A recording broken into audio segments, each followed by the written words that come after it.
Hi everyone, thank you for joining in and welcome to this video. In this video, we will be looking at CT scanners. These are the donut shaped ones and not the tunnels. A CT scan works with X-rays and not with magnetism. What makes a CT scan different from a normal X-ray is that the CT circles around your body and therefore can produce a 3D image. In this video, we will have a quick look at the inside of a CT and then have a look of them spinning up to full speed and slowing down again. In this image, the item on top is the X-ray source.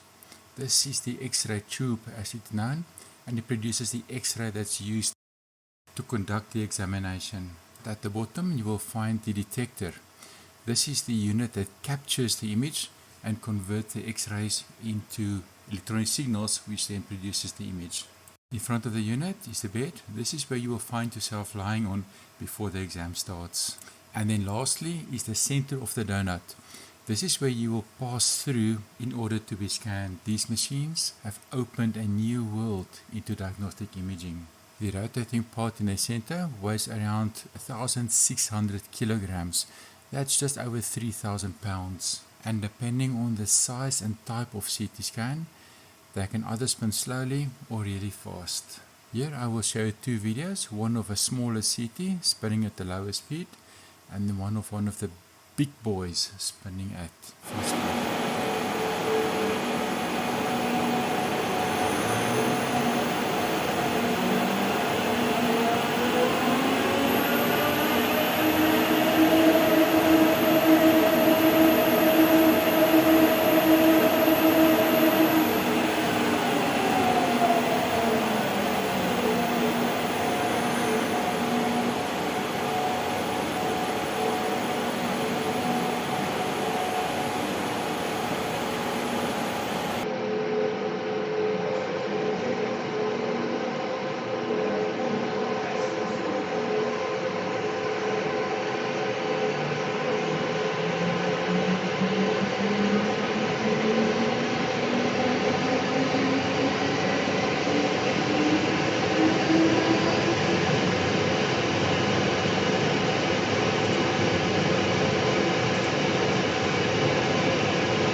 Thank you for watching, and I'm looking forward to seeing you in the next one.